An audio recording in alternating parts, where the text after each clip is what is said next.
Hey guys, thank you so much for joining us for another episode of what we love to call Free Gold. Hey-o. This is episode number, I don't know, I've lost count. I think it's number 6 or 7. Yeah. I don't know. We don't number these because you can watch them in any order and still get value. But today we're going to be talking about a question we got from Dr. Stephanie. She's a naturopath about running a Google Ads campaign correctly. Yeah. Not having a lot of luck, and we hear a lot of the same common issues that cause SEM campaigns, what search engine marketing or Google ad campaigns, to fall flat. We won't be talking about Yahoo and Bing today because they're already flat. Most people only have the budget to rock out a Google campaign, so we're going to just say Google. All right, cool. So the first thing I would tell you in running a successful Google Ads campaign is don't use AdWords Express. AdWords Express is kind of the baby version. It just doesn't allow you to have the tools and the targeting necessary to make a campaign function properly. Yeah, it doesn't do a lot of the things we're about to list that you need to do to run a successful campaign. It pretty much just autopilots your AdWords experience. I think autopilot's a good way to say that. So the first thing that we see, I think most everybody has this problem when they come to us, is that they don't budget correctly. Yep. Right? We always tell people you want to be the biggest fish in a small pond so that you actually have the visibility to last all month long, and you need to be in those top 3 results because Google has gotten rid of the right-hand sidebar. Yep. And as a result, if you're not part of those top 3, you don't exist as an option. It's better to spend more than you need than less than you should. I love it. A lot of clients will say, well, I have a 20-mile radius, Mark. I don't want to miss out on this east side section. Well, you're missing out on the whole thing if you try to go in with a small budget. The other thing people will do is they'll say, well, I feel like spending $300 because they don't have any idea where the deep end of the pool is. So one thing that I know Devin loves to do is we'll do the keyword research. Yep. And we'll say, hey, look, it's gonna be $5,000 a month if you wanna be doing 20 miles and being dominant. And they say, $5,000, are you absolutely crazy? $15,000, are you nuts? And you say, no, I'm not nuts. I'm trying to give you some perspective so that you know if it's 15 grand and you spend 5, you know where you're at in the scheme of things, so that we can now make you the biggest fish in a 7-mile pond, and then we can expand from there. Because at the end of the day, it's all about getting as many click-throughs with relevant traffic to your website to get paying clients. Those paying clients will then expand your campaign out to that 20 miles, and we'll get there eventually, right? In fact, I would say 100% of the time that's what happens. Clients don't come to us and say, hey, I have 15 grand, let's do 100%. In fact, if we got a client like that, I bet you and I would probably say, let's do 7 miles, test out the campaign, and then proceed to 20 miles once we know we're spending all your money efficiently. Well, and that takes us into the next kind of topic, which is tracking, right? Very important. I don't know how many business owners, when I ask them, oh, you're currently running an AdWords campaign, how well is it going for you? Well, I don't know. I think we're getting business because last month was a good month, but this month has been kind of down, so I think it's down. They have no call tracking, so they don't know how many calls they're getting. They don't know the quality of the calls. There's no conversion tracking set up for their AdWords account. So there's really nothing to dictate other than their impressions, clicks, and click-through rate to say how well the campaign's really functioning. Yeah, and when you say CTR percentage to somebody, they usually just run for the door. Yep. But those are important stats to know because we basically need to know how many people saw your ad, how visible were you to your overall market, how many people resonated with your ads, what ads actually resonated so that we can split test them, and then how many people came to your website and then converted from your website off to an actual becoming a paying client. Very, very important. So one of the ways that we do that is you guys need to be breaking up the audience. So a lot of times people will say, let's get back to this. They'll say, why am I paying you to maintenance my account? Like, are you guys really maintaining my account? Well, side note, if you're with a big company right now, web.com, Dex, Haibu, Reach Local, those big names in the space, you need to be asking them, how much are you actually spending on my campaign? And the answer is going to be 30 to 38% of your budget goes towards their management fees, right?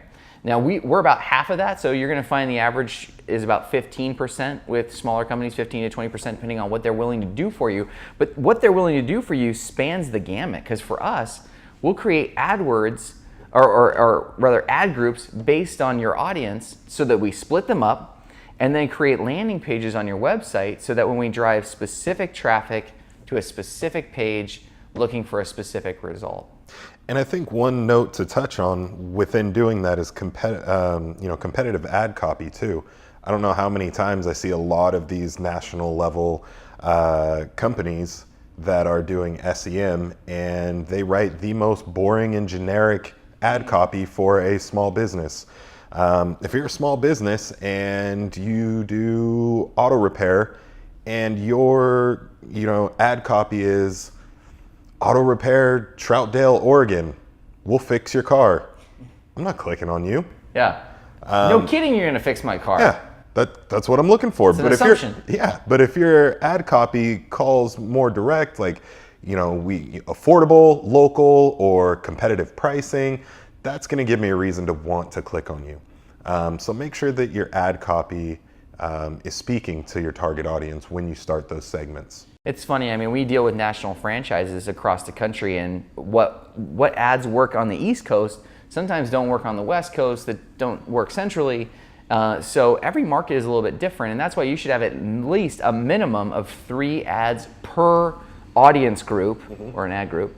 And then you'll want to split test those to find out what your CTR rate is. Don't run for the door just yet. That's a click-through rate. It just means the percentage of people who saw the ad that actually clicked on it.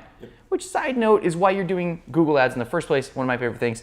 If nobody clicks on the ad, don't cry. We're not spending any money for those guys.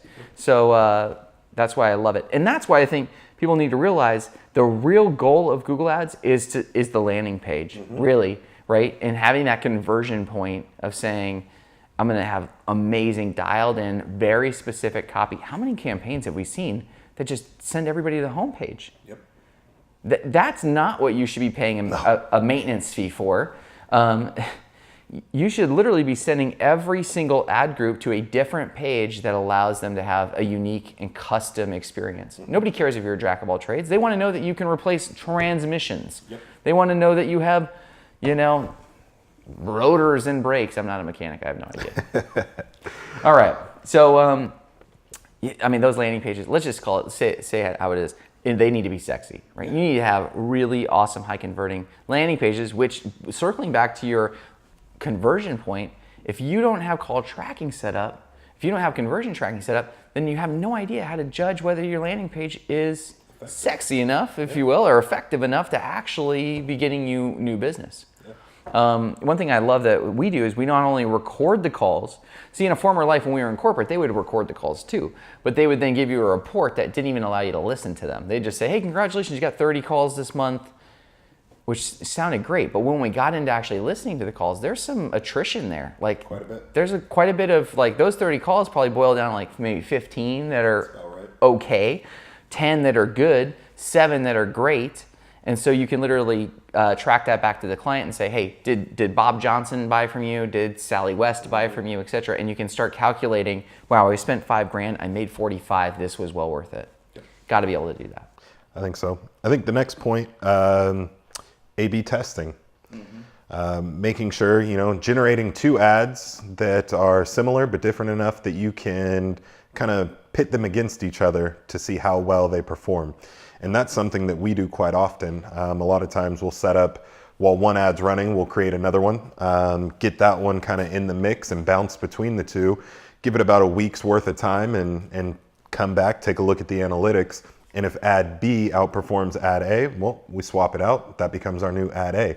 So we're constantly evolving, how the campaigns ran. And you want to make sure that whatever company you're working with, or if you're doing this on your own, that you're doing some sort of A/B testing and you're continually evolving your campaign, because people change how they search all the time.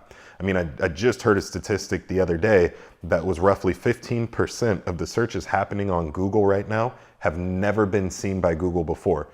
That means that people are typing in things that Google has yet to have an answer for, or has seen before to give an answer. So you have to make sure that you're constantly evolving what your ads look like and who they speak to. It's funny, speaking of ads and speaking to who they speak to, do you like how I did that? That's called alliteration, I think. Wordsmith.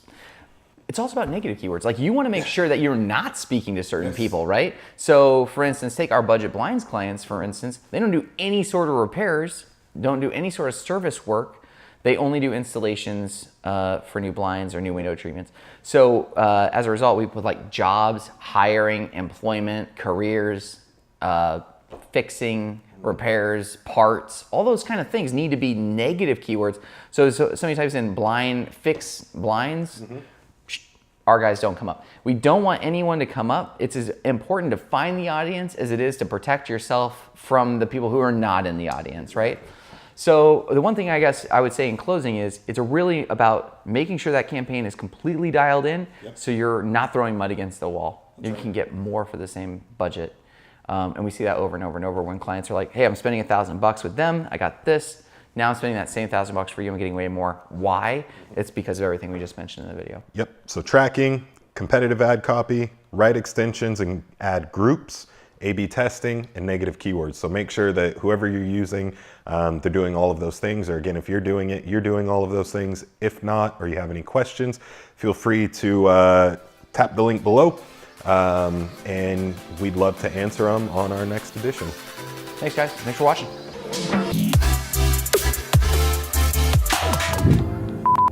Do we just end like abruptly? Yeah. But I don't know. Oh, that was the camera. What? If you see Devin's pecs moving during the filming of this.